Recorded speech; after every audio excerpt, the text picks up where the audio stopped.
तिथि के द्वारा कर कमलों द्वारा आज हम सभी सभा भवन में इस पुनीत कार्य में साक्षी हैं।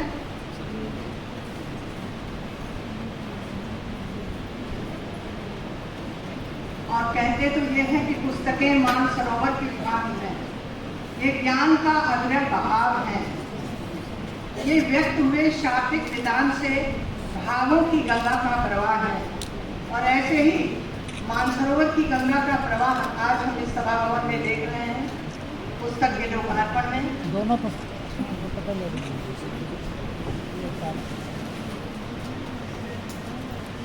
जोरदार तालियों से इस सुंदर तिथि का स्वागत।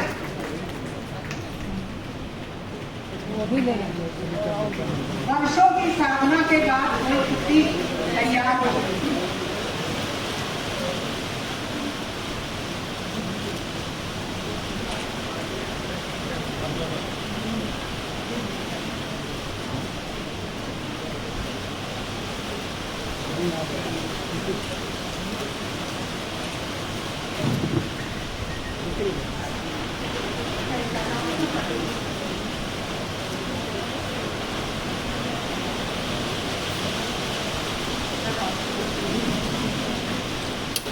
आपने शुभ लक्षण देख लिया। जैसे ही लोकार्पण हुआ, भगवान ने भी पानी की वर्षा की और एक शुभ लक्षण आपके समक्ष दिखाई दिया। जोरदार तालियों से स्वागत। हमारी अगली पत्रिका का लोकार्पण, जो हमारी परिषद की पत्रिका है जिसका नाम है हिंदी गरिमा, अब हम उसके लोकार्पण के लिए अपने सदस्यों से, मंचासीन अतिथियों से अनुरोध करते हैं। हिंदी गरिमा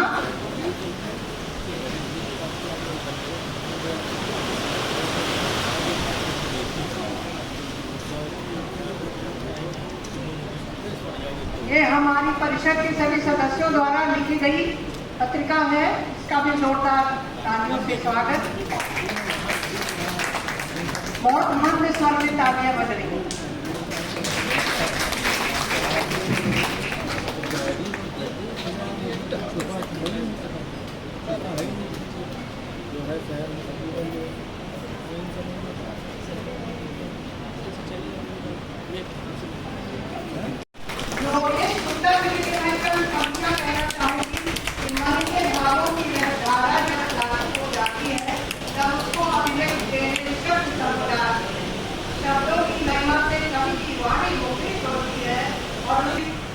साहित्य और रचना करके योगेश गुप्ता जी को सम्मानित कर संस्कार गौरवान्वित है।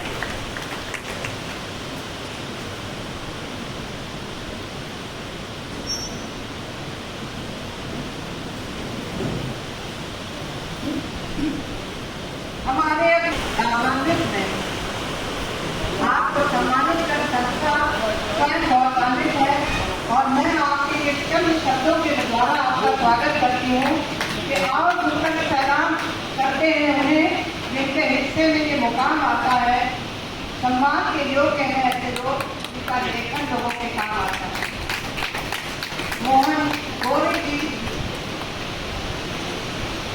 जो कि लगातार विज्ञान में शैक्षिक योग्यता रखने वाले और राष्ट्रीय विज्ञान संचार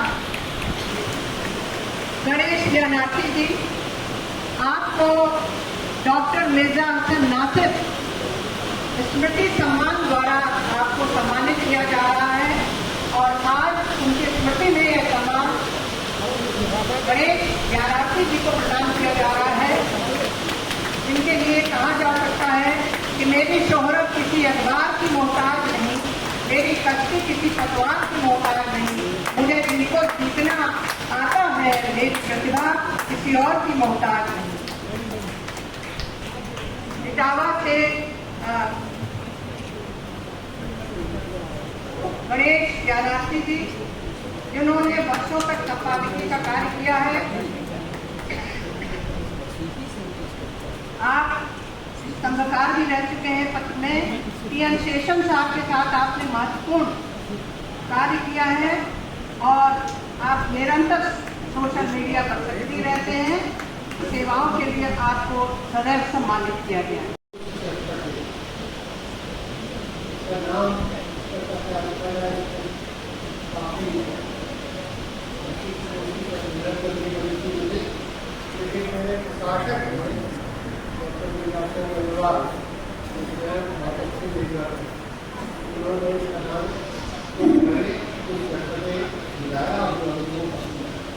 कारण यह है कि मुख्यतः इसमें लेख है और कुछ जो खरे हैं, तेरह लेख ऐसे हैं जो खरे जो समाज की स्थिति को दर्शाते हैं समाज की, और जो बाकी शेष 13 हैं वो व्यंग्यात्मक लेख है, तो उनको उन्होंने कुछ बड़े नाम दिया।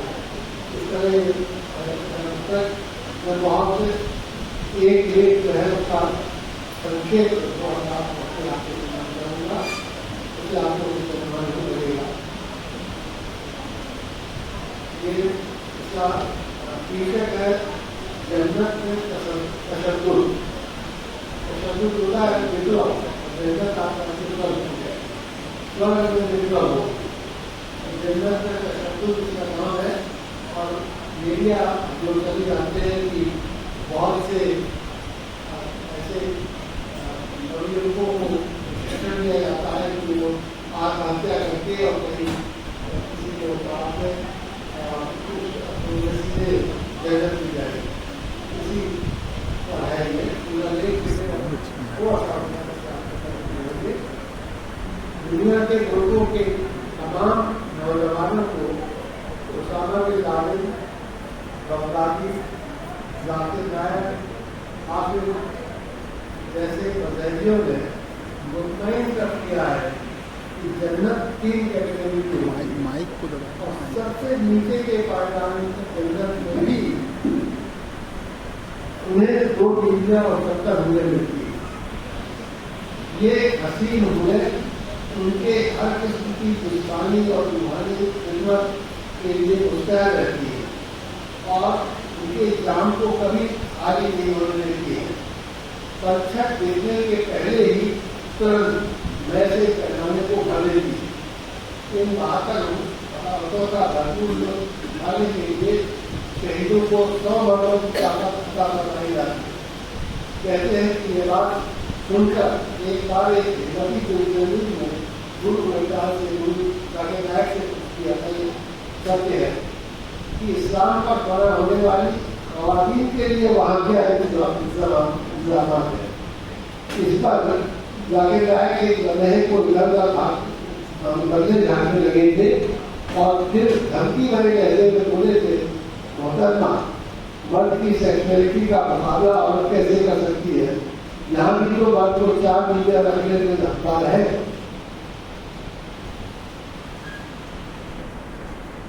तो जन्नत के बारे में नावाकिफ इंसानों के इल्म में इजाफा करने के बारे ये बयान शोर से चली गए हैं टीवी पर मीडिया जाने में कि एक दिन मीडिया पर ब्रेकिंग न्यूज आई कि एक नौजवान जन्नत के दरवाजे से वापस जमीन पर कूद पड़ा है।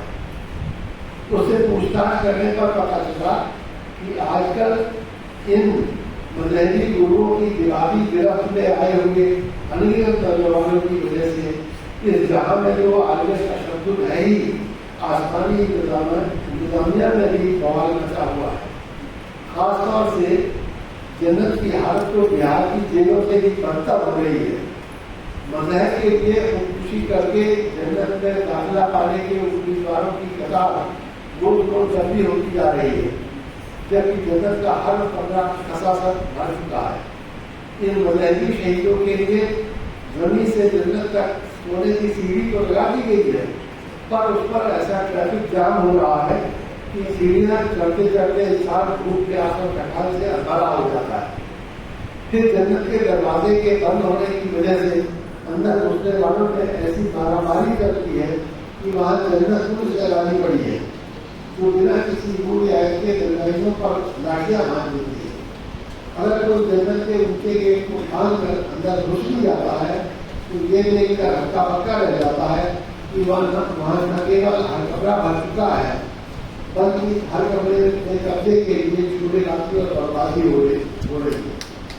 जन्नत में शुरू में दाखिला पा जाने वाले शहीदों ने कश्मीरी की बेजोड़ मिसाल कायम करते हुए मैं का विद्या पूरा सुखा दिया है।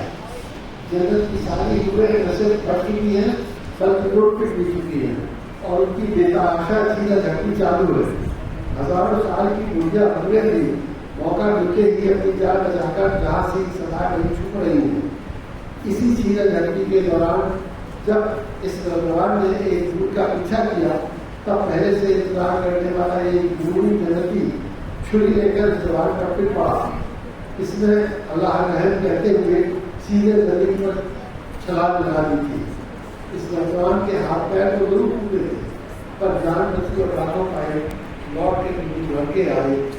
वालिद कहावत याद करें तब से मिला लगा वो तूफान का परवरदिगार का शुक्रिया अदा किया।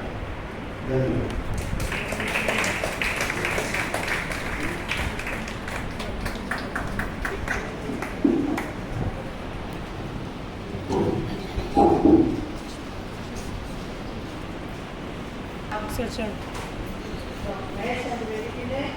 पुस्तक का परिचय किया और पुस्तक के कुछ अंश को भी पढ़ा और यह की धार बहुत तगड़ी है। किताब को आप जब आप पढ़ेंगे तो आपको इस बात का अनुभूति होगी क्योंकि आपका लंबा प्रशासनिक अनुभव रहा है, आपका जीवन का लंबा अनुभव रहा है और इस दृष्टि से आपने जीवन को बहुत सूक्ष्म उसकी विवेचना की और इसीलिए मेरे विचार से वो पुस्तक आप हर सभी को पढ़नी चाहिए। क्या कहूँ कि मेरे जन्म से विवाह तक संस्मरणात्मक शैली में लिखी गई घटनाओं का संकलन है।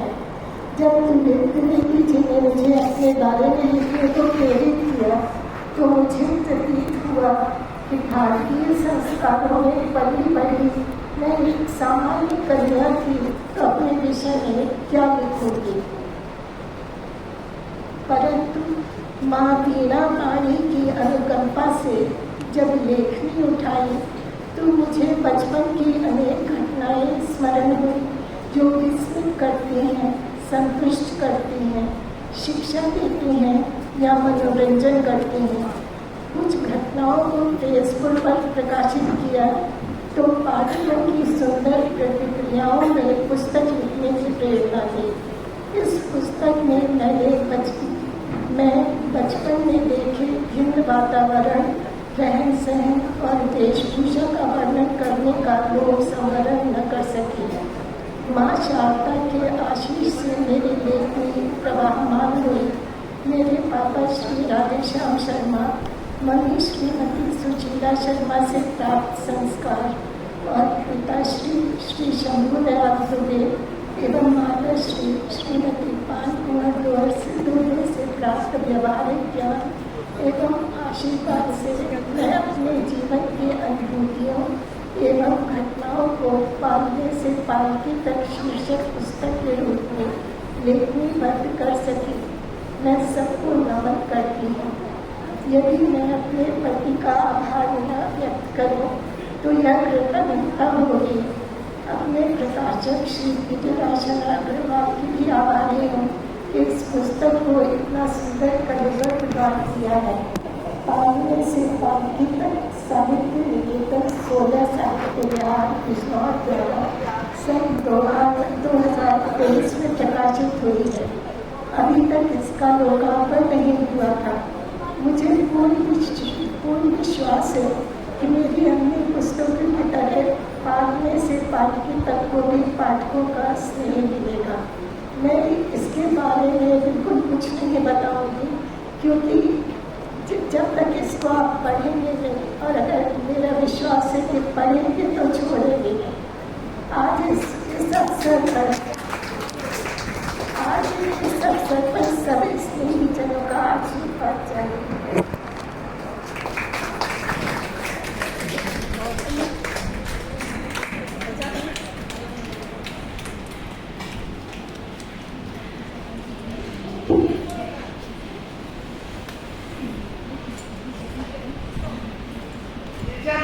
पुस्तक जो है वो